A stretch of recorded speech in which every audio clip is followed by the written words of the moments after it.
Hello everyone. तो चलिए आज हम पढ़ेंगे इस वीडियो में एंड्रोसियम के बारे में, गाइनोसियम के बारे में। उसके अलावा पढ़ेंगे हम लोग फिर प्लेसेंटेशन के बारे में। देखिए, मैंने आपको बताया था कि जो एंड्रोसियम की यूनिट होती है वो होती है स्टेमेन। उसी तरह से फिर मैंने आपको बताया था कि जो गाइनोसियम की यूनिट होती है उसको बोलते हैं हम लोग कार्पल या फिर पिस्टिल बोला जाता है। कैलिस की यूनिट को हम सेपल्स बोलते हैं और कोरोला की यूनिट को हम पेटल्स बोलते हैं। तो पिछली वीडियो में हमने पढ़ा था कैलिक्स और कोरोला के बारे में। इस वीडियो में पढ़ेंगे हम लोग एंड्रोसियम और गाइनोसियम के बारे में। देखिए, जो एंड्रोसियम होता है इसकी यूनिट को बोलते हैं हम लोग स्टेमेन। इसकी यूनिट को बोलेंगे हम लोग स्टेमेन। अब देखिए, स्टेमेन के कौन कौन से पार्ट होते हैं, क्या क्या होता है, देख लीजिए यहाँ पे। देखिए, जो स्टेमेन होता है इसके दो पार्ट होते हैं। एक तो ये जो आपको लंबी सी डंडी दिखा जा रही है, जो स्टाक दिखा जा रहा है, इसको बोलते हैं हम लोग फिलामेंट। इसको नाम दिया जाता है फिलामेंट। और जो आपको ये टिप पे स्ट्रक्चर दिखा जा रहा है इसको बोलते हैं हम लोग एंथर। एंथर, इसको बोलेंगे हम लोग एंथर। देखिए, एंथर में क्या होता है कि जो एंथर होता है ये जनरली जनरली ये बाइलोब्ड होता है, मतलब इसमें दो लोब पाए जाते हैं। ये इस तरह से बाइलोब्ड होता है, दो लोब हो गए इसमें। उसके अलावा हर लोब के अंदर दो कमरे प्रेजेंट होते हैं। हर लोब के अंदर दो कमरे प्रेजेंट होंगे और इस कमरे को बोलेंगे हम लोग माइक्रोस्पोरेंजिया। इस कमरे का नाम है माइक्रोस्पोरेंजिया। माइक्रोस्पोरेंजिया मैच्योर होकर बनाता है पॉलन सैक। ये मैच्योर होकर बनाता है पॉलन सैक और इसी पॉलन सैक के अंदर पॉलन ग्रेन का फॉर्मेशन होता है। इसके अंदर फॉर्मेशन होता है पॉलन ग्रेन का। तो इतना ही आपको समझना था कि एंथर में दो पार्ट है। एंथर के दो पार्ट होते हैं, कौन कौन सा। जो स्टॉक होता है उसको बोलते हैं हम लोग फिलामेंट और जो टिप पे होता है उसको बोलते हैं हम लोग एंथर। देखिए, जो एंथर होता है यूजुअली वो बाइलोब्ड होता है और हर लोब के अंदर दो कमरे होते हैं। देखिए इसमें, देखिए एक कमरा ये, एक कमरा ये, एक कमरा ये, एक कमरा ये। मतलब हर लोब के अंदर दो कमरे होते हैं और इस कमरे को बोलते हैं हम लोग माइक्रोस्पोरेंजिया। फिर माइक्रोस्पोरेंजिया डेवलप होकर बनाता है पॉलन सैक और इन्हीं पॉलन सैक के अंदर होते हैं पॉलन ग्रेन। इन पॉलन सैक के अंदर होते हैं पॉलन ग्रेन। तो आप इसके बारे में डिटेल में पढ़ेंगे क्लास 12 चैप्टर 2 में। देखिए, अगर स्टेमेन स्टेराइल हो, मतलब अगर स्टेमेन पॉलन ग्रेन का फॉर्मेशन न कर पाए तो उस स्टेमेन को बोलते हैं हम लोग स्टेमिनोड। देखिए क्या लिखा है, इस चार्ट ने क्या लिखा है कि androecium is composed of stamen. ये तो जानते हैं, हम आपको ये चीज पहले ही बता चुके थे कि androecium is composed of stamen. और हमने आपको पिछली वीडियो में ये भी बताया था कि जो एंड्रोसियम होता है ये मेल रिप्रोडक्टिव ऑर्गन या फिर ये मेल सेक्स ऑर्गन है। Each stamen which represent a male reproductive organs consist of, दो पार्ट होते हैं इसके, स्टॉक या फिर इसको बोलते हैं हम लोग फिलामेंट एंड एंथर। देखिए, जो एंथर होता है यूजुअली ये बाइलोब्ड होता है, इसमें दो लोब पाए जाते हैं and each lobe has two chamber और हर लोब में दो चैम्बर है, दो कमरे हैं। और इस चैम्बर को या फिर इस कमरे को बोलते हैं हम लोग माइक्रोस्पोरेंजिया। फिर माइक्रोस्पोरेंजिया डेवलप होकर बनाता है पॉलन सैक और इन्हीं पॉलन सैक के अंदर पॉलन ग्रेन प्रोड्यूस होते हैं और स्टोर होते हैं। The pollen grains are produced in the pollen sacs. Sterile stamen is called staminode. अगर स्टेमिन स्टेराइल होगा तो इसको नाम देंगे हम लोग staminode and does not contain pollen grains. चलिए अब हम स्टेमेन के बारे में समझते हैं कि स्टेमेन की कुछ प्रॉपर्टी होती है, जैसे कि जैसा आप पिछली वीडियो में पढ़े थे कि कैलिक्स और कोरोला आपस में ये फ्यूज भी हो सकते हैं और फ्री भी हो सकते हैं। उसी तरह कुछ स्टेमेन के साथ भी कहानी है कि स्टेमेन ये फ्री भी हो सकता है और फ्यूज भी हो सकता है। अगर स्टेमेन फ्री होगा तो इसको नाम देते हैं हम लोग पॉलीएंड्रस। इसको नाम देते हैं हम लोग पॉलीएंड्रस। अगर स्टेमन किसी मेंबर के साथ फ्यूज हो गया तो इसको बोलेंगे हम लोग कोहेजन या फिर अधेसन। कोहेजन और अधेसन। देखिए, अब कोहेजन और अधेसन का मतलब क्या हुआ। अगर स्टेमेन खुद ही एक दूसरे के साथ चिपक जाए तो इसको नाम देंगे हम लोग कोहेजन। अगर स्टेमेन किसी दूसरे बल के साथ, जैसे कि गैनोसियम के साथ या फिर कोरोला के साथ या फिर कैलियम पेटल के साथ अगर ये चिपक जाए तो इसको नाम देंगे हम लोग अधेसन। तो अधेसन का क्या मतलब हुआ कि अगर स्टेमेन किसी दूसरे मेंबर के साथ, जैसे कि पेटल्स के या फिर कार्पल या फिर पेरिअंथ या फिर गाइनोसियम के साथ अगर चिपक जाए तो इसको नाम देते हैं हम लोग अधेसन। अगर स्टेमेन अटैच हो जाएगा पेटल के साथ तो इसको नाम देते हैं हम लोग एपीपिटेलस। अगर ये पेरियंथ के साथ ये अटैच हो जाए तो इसको नाम देते हैं हम लोग एपीफिलस। अगर ये गाइनोसियम के साथ अटैच हो जाए तो इसको नाम देते हैं हम लोग गाइनोस्टेजियम। तो इसको नाम देंगे हम लोग गाइनोस्टेजियम। तो मैं यहाँ पे लिख दे रहा हूँ कि अगर स्टेमेन, देखिए अगर स्टेमेन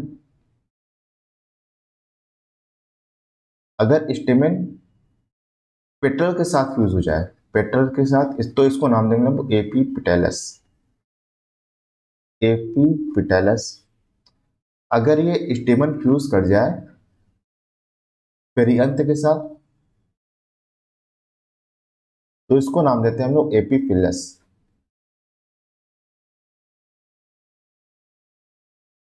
अगर स्टेमन फ्यूज कर जाए गाइनोसियम के साथ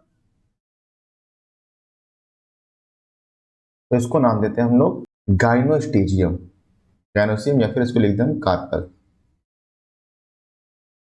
तो इसको नाम देंगे हम लोग गाइनोस्टेजियम।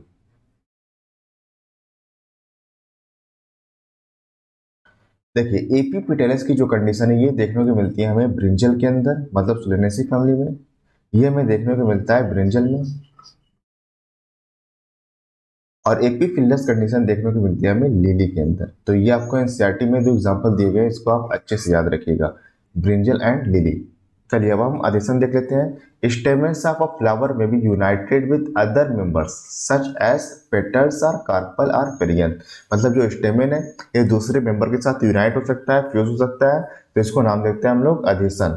देखिए अगर stamen, when stamens are attached to the petal, अगर ये पेटल के साथ अटैच हो जाए तो इसको नाम देंगे हम लोग एपीपिटेलस एज ए ब्रिंजल। और epiphyllous when attach to the perianth, अगर ये पेरियंथ से अटैच हो जाए तो इसको नाम देंगे हम लोग एपीफिलस। और ऐसा देखा जाता है लिली के फ्लावर में, as seen in the flowers of lily. Cohesion क्या होगा? कोहेजन का मतलब अगर स्टेमन आपस में एक दूसरे के साथ चिपक जाए तो इसको नाम देंगे हम लोग कोहेजन। मतलब स्टेमन अगर स्टेमन के साथ चिपक जाए, यूनाइट हो जाए, तो इसको नाम देते हैं हम लोग कोहेजन। देखिए कोहेजन में आपको तीन चीजें पढ़नी है, एडल्फस, सिंजीनेसियस एंड सिनएंट्रस कंडीशन। सबसे पहले समझते हैं हम लोग एडल्फस क्या होता है। देखिए एडल्फस कब बोलेंगे? जब सिर्फ इस तरह से फिलामेंट फ्यूज होंगे, फिलामेंट फ्यूज होंगे और एंथर, एंथर फ्री रहेगा, एंथर फ्री होगा, इस कंडीशन को बोलते हैं हम लोग एडल्फस। तो एडल्फस का मतलब क्या हुआ कि इसमें सिर्फ और सिर्फ फिलामेंट फ्यूज करता है और एंथर रिमेन फ्री। तो इस कंडीशन को बोलते हैं हम लोग एडल्फस कंडीशन। अब देखिए एडल्फस में तीन कंडीशन हो सकती है। कौन कौन सी तीन कंडीशन?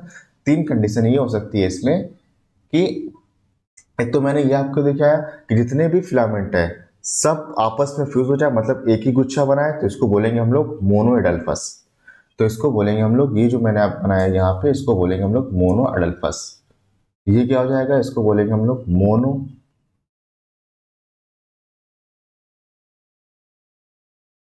इसको नाम देंगे हम लोग मोनो एडल्फस। अगर इस तरह से, अगर इस तरह से जो स्टेमेन है दो बंच में पाए जाए तो इसको बोलते हैं हम लोग, इसको नाम देंगे हम लोग डाई एडल्फस।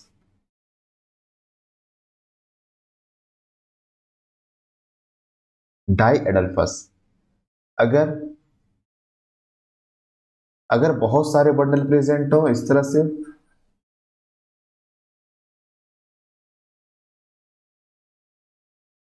अगर इस तरह से बहुत सारे बंडल प्रेजेंट हो तो इसको नाम देते हैं हम लोग पॉली एडल्फस।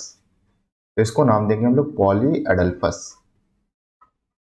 मोनोडल्फस कहाँ प्रेजेंट होता है? मोनोडल्फस प्रेजेंट होता है चाइना रोज के अंदर, ये आपको मिलेगा चाइना रोज में।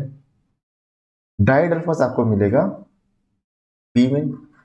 पी में 9+1 कंडीशन प्रेजेंट होती है। 9+1 का मतलब क्या हुआ? 9+1 का मतलब क्या हुआ कि 9 स्टेमन आपस में फ्यूज होते हैं और एक अलग से होता है। तो पी के अंदर 9+1 कंडीशन होती है। और पॉलीडल्फस कंडीशन पाई जाती है सिट्रस के अंदर। पॉलीडल्फस कंडीशन पाई जाती है सिट्रस के अंदर। तो आपने क्या समझा? एडल्फस का मतलब क्या हुआ कि इसमें सिर्फ और सिर्फ फिलामेंट अटैच होते हैं लेकिन एंथर यहाँ पर फ्री होते हैं। इस कंडीशन को बोलते हैं हम लोग एडल्फस बोला जाता है। और इसमें 3 कंडीशन आपने पढ़ा, कौन कौन सा, मोनोडल्फस, डाइडल्फस और पॉलीडल्फस। मोनोडल्फस कब बोलेंगे कि जब जब सारे फिलामेंट फ्यूज होकर के एक बंचे का फॉर्मेशन करे, एक गुच्छे का फॉर्मेशन करे, तो इसको बोलेंगे हम लोग मोनोडल्फस। जब दो गुच्छे का फॉर्मेशन होगा तो इसको बोलेंगे हम लोग डायडल्फस, या फिर अगर दो से ज्यादा गुच्छे का फॉर्मेशन होगा तो इसको बोलेंगे हम लोग पॉलीएडल्फस। मोनोडल्फस कंडीशन देखने को मिलती है आपको चाइना रोज में, डायडल्फस कंडीशन आपको देखने को मिलती है पी में, और पॉलीडल्फस कंडीशन आपको देखने को मिलती है सिट्रस में। देखिए अगला है हमारे पास सिंजीनेसियस कंडीशन। सिंजीनेसियस कब बोलेंगे, जब जब एंथर सिर्फ यूनाइटेड हो, इस तरह से एंथर आपस में फ्यूज हो, लेकिन जो इनका फिलामेंट है ये फ्री रहे। तो यहां पर क्या होगा, एंथर एंथर फ्यूज्ड होगा, यूनाइट होगा, और जो फिलामेंट होगा ये फ्री होगा। फिलामेंट जो होगा ये फ्री होगा। और इस तरह की कंडीशन हमें देखने को मिलती है एस्टेरिएसी या फिर कंपोजिटिव फैमिली में। एस्टेरिएसी या फिर कंपोजिटिव फैमिली का एग्जांपल है सनफ्लावर। तो सिंजीनेसिस का मतलब क्या हुआ कि इसमें सिर्फ जो स्टेमेन होगा इनका एंथर आपस में एक दूसरे से फ्यूज करेगा, लेकिन फिलामेंट फ्री रहेगा। इस कंडीशन को बोलते हैं हम लोग सिंजीनेसियस कंडीशन। और तीसरी कंडीशन हमारे पास है सिन एंट्रस कंडीशन। देखिए सिन एंट्रस कंडीशन में क्या होता है कि इसमें एंथर और फिलामेंट सब आपस में एक दूसरे से फ्यूज हो जाते हैं।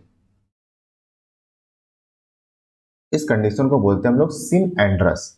और ये कंडीशन हमें देखने को मिलती है कुकर बितैशी फैमिली में, जिनके अंदर आते हैं गोड्स एंड कुकम्बर। देखिए क्वेश्चन पढ़िए, यूनियन ऑफ स्टेमन विद स्टेमन। अगर स्टेमन स्टेमन से फ्यूज हो जाए या फिर इसके यूनियन को, स्टेमन के यूनियन को बोलते हैं हम लोग कोहेशन बोला जाता है। इसमें क्या होता है, स्टेमन इन अ फ्लावर में आइदर रिमेन फ्री, अगर स्टेमन फ्री रहेगा तो इसको बोलेंगे हम लोग पॉलीएंड्रस, और may be united in varying degrees, या फिर ये यूनाइटेड हो सकते हैं। जैसे कि एडल्फस कंडीशन आपको देखने को मिल सकती है, सिन एंड्रस कंडीशन देखने को मिल सकती है, और सिनजीनेसियस कंडीशन देखने को मिल सकती है।